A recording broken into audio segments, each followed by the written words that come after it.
இன்றைய தினம் தற்போதைய சூழ்நிலையிலே கிளிநொச்சி மாவட்டத்திலே ஏற்படக்கூடிய அல்லது ஏற்பட்டுள்ள சுகாதார சம்பந்தமான கரிசனைகள் தொடர்பாக நாங்கள் சற்று பார்ப்போம். முதலாவதாக இந்த மழை அதைத் தொடர்ந்து தற்போது ஏற்பட்டிருக்கின்ற இந்த குளிர்கால நிலையோடு ஏற்படுகின்ற காய்ச்சல் வகைகளை பார்க்கலாம். அதில் முதலாவதாகவும் தற்போது மிகவும் முக்கியமானதாகவும் கிளிநொச்சி மாவட்டத்தில் இருக்கக்கூடியது எலிக்காய்ச்சல்.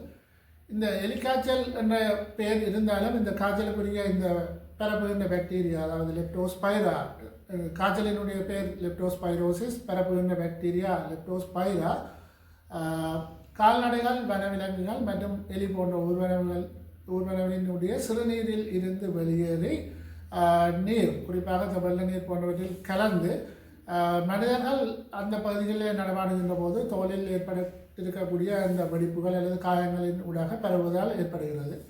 கிளிநொச்சி மாவட்டத்தை பொறுத்தவரையிலே கடந்த 2 வாரங்களுக்குள் எலிக்காய்ச்சல் என்று சந்தேகிக்கப்படுகின்ற 2 உயிரிழந்திருக்கின்றார்கள். ஒருவர் முழங்காவில், ஒருவர் கண்டாவளை பகுதியை சேர்ந்தவர்கள்.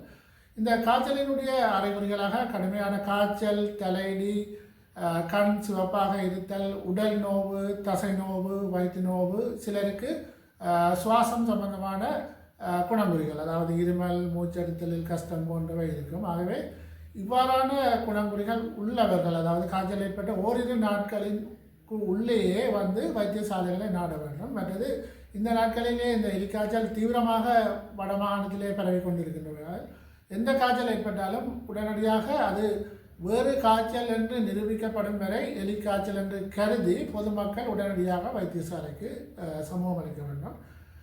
இரண்டாவது இந்த நாட்களிலே பிரச்சனையாக கிளிநொச்சி மாவட்டத்தில் இருக்கக்கூடிய காய்ச்சல் சளியோடு ஏற்படுகின்ற காய்ச்சல். இது 2 வகைப்படும். ஒன்று சமூகத்திலிருந்து தொட்டக்கூடிய நிமோனியா, அதாவது சளிச்சுரம், அல்லது வகைக்குரியது அல்லாத நிமோனியா, அதாவது சாதாரணமாக இந்த குளிர்காலத்திலே வேகமாக பரவக்கூடிய நிமோனியா. இந்த 2 காய்ச்சல்களையும் பார்த்தோம்னு சொன்னால் காய்ச்சல், தலையடி, இருமல், சளி, மூச்செடுக்க கஷ்டம் போன்ற குணங்குறிகள் பிரதானமாக காணப்படும். ஏற்கனவே சுவாச நோய்கள் உள்ளவர்களுக்கு, குறிப்பாக நீண்டகால சுவாச நோய் உள்ளவர்களுக்கு இந்த காய்ச்சல் ஏற்படுகின்ற போது அவர்களுக்கு அந்த நோய் நிலைமை மிகவும் தீவிரமாகும். ஆகவே இவ்வாறான குணங்குறிகளை உடையவர்களும் உடனடியாக வைத்தியசாலைக்கு சிகிச்சை பெற வேண்டும். 3வது வகையான காய்ச்சல் வழமையாக எங்களுக்கு ஏற்படக்கூடிய இந்த டெங்கு காய்ச்சல். மழையை தொடர்ந்து சிறிய சிறிய நன்னீர் பெருகி இருக்கக்கூடிய இடங்கள், அதே போல் நாங்கள் தண்ணீரை சமைத்து வைத்திருக்கக்கூடிய தொட்டிகள், கொள்கலன்கள், அல்லாவிட்டால் வீடுகளிலே உள்ளேயும் வெளியேயும் இருக்கக்கூடிய சாடிகள் மற்றும் இதர பொருட்களிலே நன்னீர் தேங்கி இருக்கின்ற இடங்களிலே இந்த டெங்கு நுழம்புகள் பெருகி அந்த நுழம்புகள் மூலம் இந்த டெங்கு வைரஸ் கடத்தப்பட்டு இந்த டெங்கு நோய் ஏற்படும். இந்த டெங்கு நோயினுடைய குணங்குறிகளாக காய்ச்சல், கடுமையான தலையிடி, உடலிலே சிவப்பு புள்ளிகள் ஏற்படுதல், வயிற்று நோய், குறிப்பாக வலது மேல் வயிற்றிலே நோய், சக்தி மற்றது சாப்பாட்டுக்கு விருப்பமின்மை போன்றவை காணப்படும். ஆகவே இவ்வாறான அறிகுறி உடையவர்களும் உடனடியாக வைத்தியசாலைகளுக்கு சமூகம் அளிக்க வேண்டும். 4வதாக இந்த உன்னிக்காய்ச்சல். இதுவும் இந்த குளிர்காலங்களிலே, மழை காலங்களிலே அதிக அளவிலே பரவக்கூடிய ஒரு காய்ச்சல், டைஃபஸ் என்று நாங்கள் சொல்லுவோம்.